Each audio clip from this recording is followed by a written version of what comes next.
This is the Brightin Star 28mm f2.8 pancake lens, and this thing is incredibly small, robust, well built, but it does have some flaws, and that's why I decided to open up the video with the images that I did, because I feel like those images show both its strengths and weaknesses.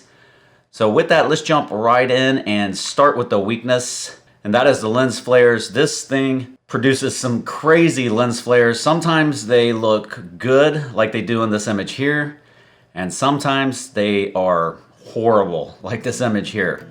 However, you can use your hand to shade it out. It's hit or miss. Sometimes the lens flares look great, sometimes they don't.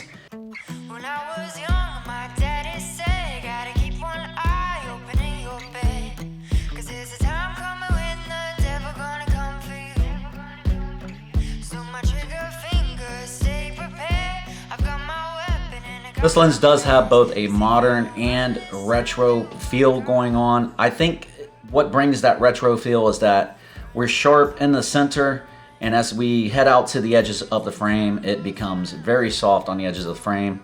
That's because this lens suffers from field curvature. I kind of enjoy that though. I'm not looking for a perfect image every time. I want to see some character, something that just makes it a little bit different, a little bit unique.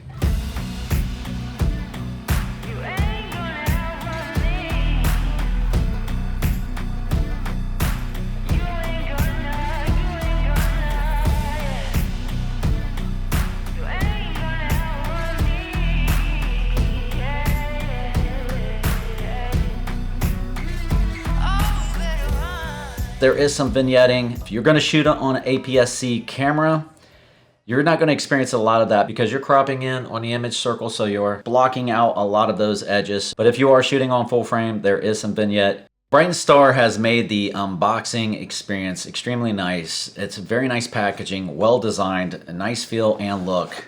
And inside you have a warranty card, a little instructions manual here. Shows you how the lens is constructed. Nice little branded pouch with the lens.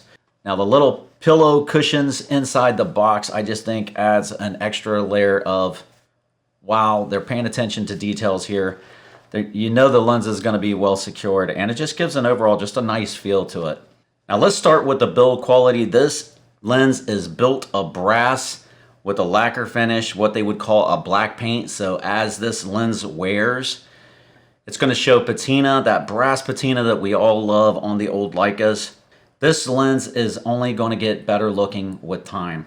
It looks absolutely gorgeous on the M series. I think that it looks gorgeous on the SL series as well.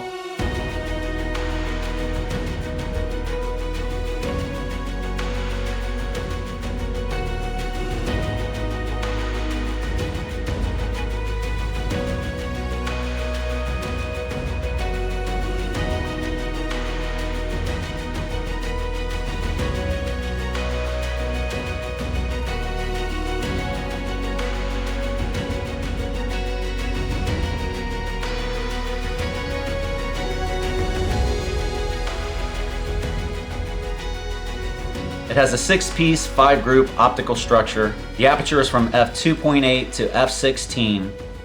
Now the aperture is a little bit fiddly, just like everyone else is saying it is, but I found with just a little bit of use, it's not difficult at all. It only takes a couple moments to get used to it. With a little bit of muscle memory right there, it wasn't hard to kind of guess where you were at going from f2.8 to f8, or hit it right in that range at maybe 5.6. Now this is a 9-blade aperture. The focusing tab is very smooth, well built, well dampened.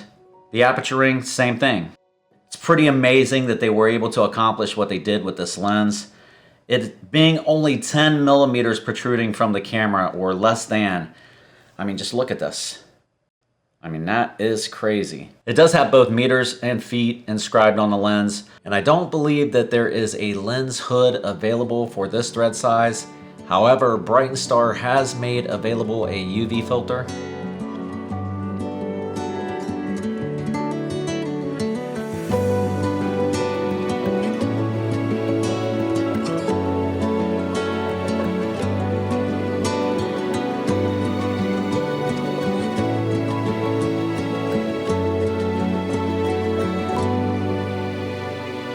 Now with this being an M-mount lens, you can adapt it to pretty much every camera out there. Not only the L mount, but the Z mount, the RF mount, E mount, XF mount, you name it, they're all covered. So who's this lens for? This lens is for someone that wants to experience the manual focusing experience, being able to change your aperture on the lens, someone that wants to slow down and enjoy the photography and have a mixed bag of results. So if you're looking for that manual focusing experience, this lens could definitely be for you. If you're gonna pick up this lens, make sure you check out the affiliate links in the description. And if you are interested in the camera straps, these are by Owl Crown, and I absolutely love these Owl Crown straps. The strap can be adjusted from 32 all the way to 58 inches just by pulling it like that, or simply by adjusting it like this, or any place in between. Now I do have a couple different options as far as the attachments to the camera, so there's a lot of versatility. Head on over and check them out. There is a 10% discount coupon in the description. So if you pick one up, I appreciate you supporting the channel. You will not be disappointed. It's important to me that the strap looks as good as the camera, and Owl Crown is making some of the most beautiful straps out there. And anyone else that wants to support the channel, you can always do so by giving this video a like or subscribing to the channel, and or both.